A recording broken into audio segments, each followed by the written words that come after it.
Body acceptance like I've never explained it before. I'm Jen Hand, your food freedom coach for helping you end your battle with eating. And in today's YouTube video, we are talking about body acceptance. I've talked so often on this topic, but what I want to talk about today is a new way of viewing it.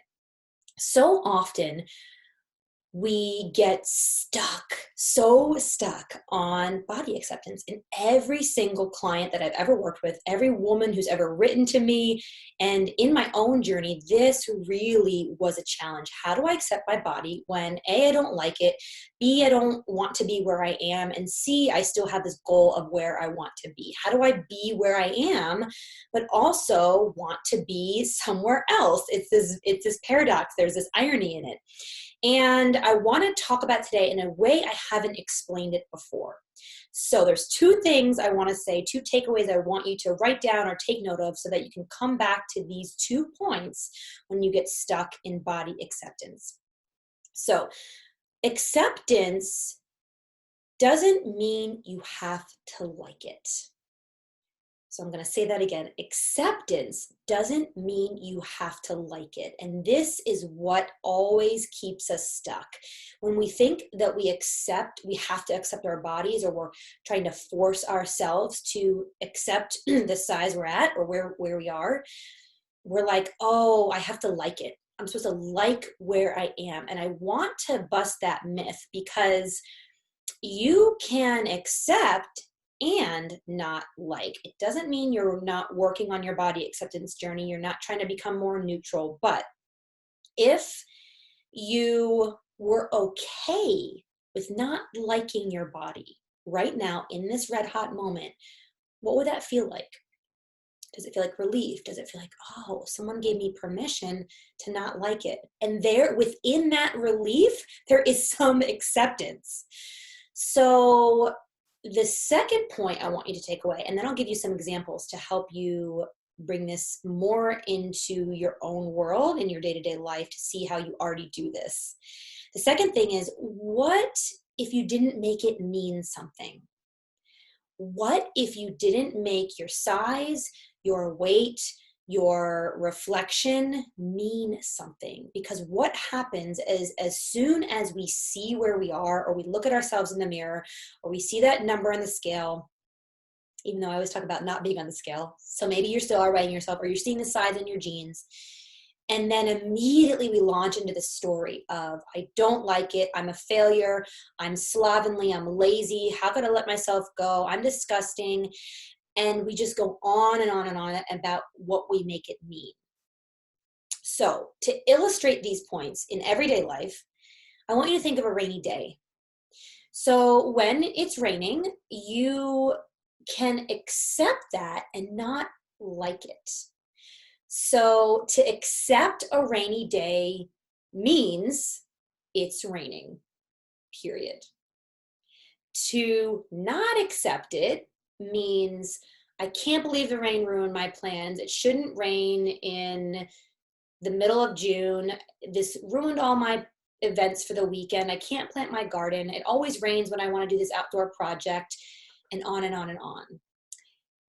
We make it mean something else. The fact that it's raining is actually really neutral.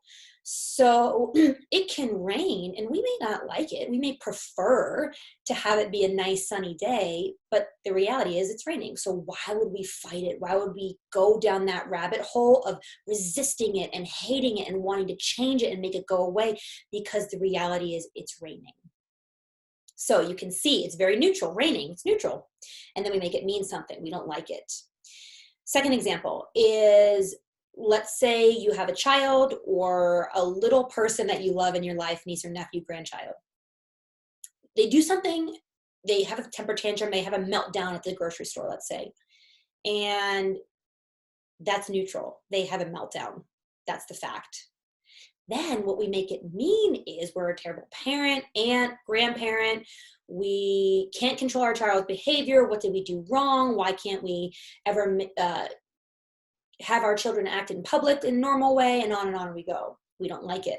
So you can see, again, it's very neutral. They have a temper tantrum. And then we immediately go into the story of why we're a failure, why we don't like it, why.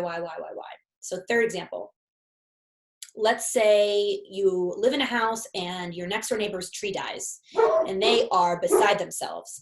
They are just like, oh my gosh, we planted this tree 10 years ago. I can't believe it died. It was our favorite tree.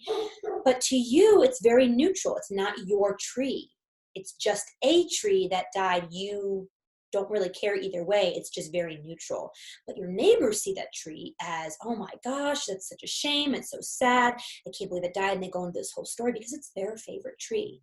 So you can see how we take a situation, and when we don't like it, we immediately go into making it mean something. And then we launch into this whole story about what it means about us and why it's negative and why we don't like it. And then we resist, we fight, we battle, we don't agree with reality as it currently is.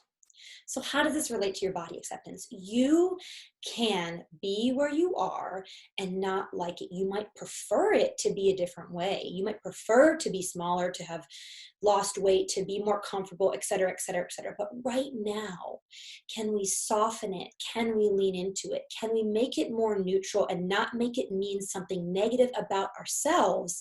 And that helps us release that resistance, release that fight, so that we actually can begin to change. I practice this in my business all the time.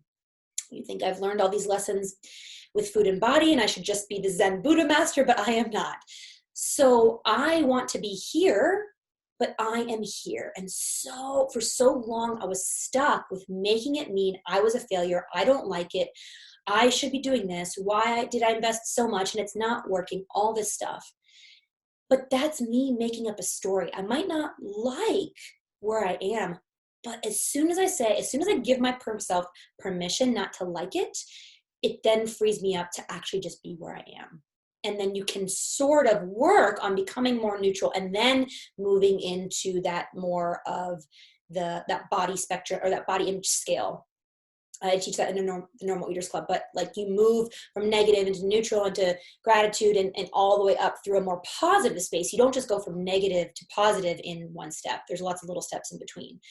So your takeaways are, one, can you give yourself permission just right now, not forever, to not like it? See if that brings any relief, because as soon as you feel that relief, you're already softening that resistance, which opens that door for peace and acceptance and being where we are.